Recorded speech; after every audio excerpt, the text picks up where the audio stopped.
네, 별똥이 아빠입니다. 자, 오늘의 동화는요.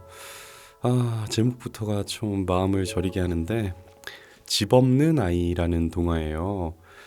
참고로, 제가 처음 별똥이가 18주가 되던 날부터 시작했던 이 그때 전래동화와 세계명작동화 이 두 가지의 동화집을 시작을 했었죠. 이제 전부 다 끝이 났습니다. 집 없는 아이가 마지막이에요.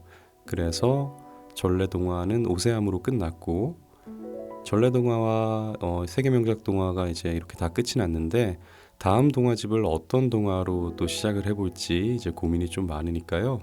커뮤니티나 댓글로 의견을 좀 주시면 좋겠어요. 제가 커뮤니티에도 한번 글을 올려볼게요. 자, 그러면 시작하겠습니다. 집 없는 아이. 프랑스의 어느 시골 마을에 레미라는 아이가 살고 있었어요. 레미가 아주 어렸을 때 아빠는 돈을 벌기 위해 파리로 간 다음 한동안 집에 오지 않았어요. 어느 날 이웃에 사는 아저씨가 찾아와 말했어요. 레미야, 큰일이다. 네 아빠가 사고로 다치셨다는구나. 그 말을 들은 레미는 너무 슬펐어요. 엄마는 아빠의 치료비를 마련하기 위해 하나뿐인 암소를 팔았어요. 얼마 후 아빠가 무사히 돌아왔어요. 그런데 그날 밤 레미는 엄마와 아빠가 다투는 소리를 듣게 되었어요. 이제 저 레미 녀석을 보육원에 맡기자고. 암소도 팔아버렸고 이젠 돈도 없잖아. 안 돼요.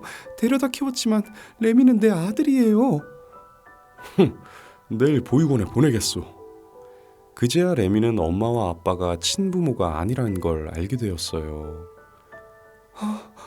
내가 버려진 아이였다니. 레미는 너무 슬프고 놀라서 몰래 울었어요. 무엇보다 세상에서 가장 사랑하는 엄마와 헤어져 보육원으로 가게 될까봐 더 마음이 아팠어요. 다음날 아빠는 레미를 데리고 집을 나섰어요. 어디로 가는 건지 레미는 짐작할 수 있었죠. 점심때가 되자 두 사람은 어느 식당에 들어갔어요. 식당 안에는 한 할아버지가 동물들을 데리고 있었어요. 할아버지는 악기를 연주하며 동물들의 재주를 보여주고 돈을 버는 떠돌이 약사였어요. 레미 아빠와 식당 주인이 나누는 이야기를 들은 악사 할아버지가 말했어요. 아이를 내게 맡기시오. 내가 돈을 드리리다. 할아버지는 레미에게 다정하게 말했어요. 난 비탈리스란다. 이제부터 나와 함께 연극을 하며 살자꾸나. 할아버지, 저는 집으로 돌아가고 싶어요. 얘야, 이 보육원에 가는 것보다 나를 따라다니며 새로운 것을 보고 듣는 편이 훨씬 나을 게다. 레미는 엄마가 보고 싶었지만 무서운 얼굴로 다시 내쫓을 아빠 얼굴이 떠올랐죠. 레미는 할아버지를 따라갈 수밖에 없었어요. 그 뒤를 동물들이 따랐죠. 레미는 할아버지를 따라 이곳저곳을 다니며 거리에서 공연을 하였어요. 레미야, 이제 너도 함께 무대에 서자꾸나. 레미는 빨간 조끼에 파란 바지를 입고서 멋진 망토를 두른 원숭이의 하인 역할을 하였어요. 야, 이 사람이 원숭이 하인이야. 사람들은 손뼉을 치며 재미있어 했죠. 바구니에는 구경꾼들이 던져준 동전으로 가득 찼어요. 레미야, 잘했다. 우리의 연극은 대성공이다. 할아버지가 기뻐하며 말했어요. 할아버지는 레미를 친손자처럼 돌보아 주었어요. 레미도 점점 할아버지를 좋아하게 되었죠. 그러던 어느 봄날이었어요. 이 공원에서는 연극을 할 수 없소. 경찰이 찾아와 할아버지에게 말했어요. 그때 원숭이가 경찰 흉내를 내자 사람들이 웃었죠. 화가 난 경찰이 레미의 뺨을 때렸어요. 여보시오, 왜 아이를 때리는 거요? 할아버지는 경찰에게 따졌어요. 그러다 잘못해서 경찰의 팔을 치고 말았어요. 그 벌로 할아버지는 2달 동안 경찰서에 갇혀 있어야 했어요. 할아버지가 안 계시자 레미와 동물들은 굶주리게 되었죠. 얘들아, 할아버지가 나오실 때까지 우리 힘으로 살아보자. 레미는 개와 원숭이를 데리고 공연을 했어요. 하지만 구경하는 사람들이 없었죠. 그러던 어느 날, 레미는 배고픔을 잊으려고 강가에 주저앉아 악기를 연주했어요. 그러자 원숭이와 개들이 춤을 추었죠. 그때였어요. 와, 재미있다! 갑자기 박수를 치며 좋아하는 소리가 들렸어요. 그 소리는 강에 떠있는 배에서 난 소리였는데 배에는 한 아주머니와 어린 남자아이가 있었어요. 우리 아들 아더가 너희들을 보고 싶어 하는데 이리 올라와 줄 수 있겠니? 그때부터 레미는 아더의 친구가 되어 배에서 지내게 되었어요. 아주머니와 아더는 레미에게 친절하게 대해 주었어요. 그러는 사이 2달이 지나 할아버지가 경찰서에서 나오셨어요. 할아버지는 레미를 꼭 안으며 말했어요. 레미야, 그동안 잘 지냈니? 널 보살펴준 고마운 아주머니께 인사드리고 오너라. 우리도 어서 여기를 떠나자꾸나. 레미는 정들었던 2사람과 헤어지는 게 서운했어요. 하지만 아주머니와 아더에게 인사를 하고는 다시 할아버지와 함께 길을 떠났어요.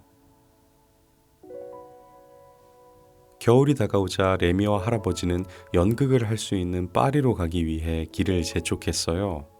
하지만 숲속에서 눈보라를 만나고 갑자기 나타난 늑대가 개 2마리를 물고 갔죠. 게다가 원숭이는 감기에 걸려 죽고 말았어요. 겨우 숲을 빠져나온 할아버지가 말했어요. 레미야, 널 잠시 친구한테 맡겨야겠구나. 하지만 할아버지의 친구는 아이들을 채찍으로 때리는 무서운 사람이었어요. 할아버지는 그 모습을 보고 마음을 바꾸었어요.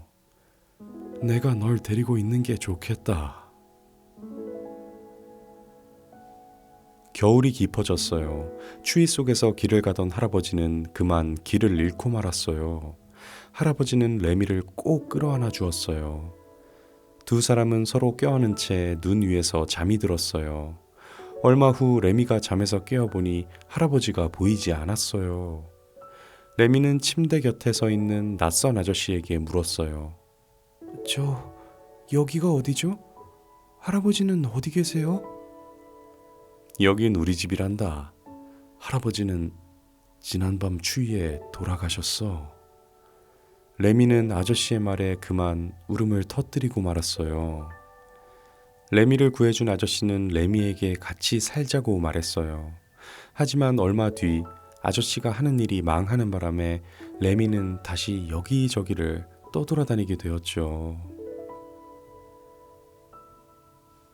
어느 날 레미는 우연히 할아버지의 친구 집에서 보았던 마티아를 만났어요.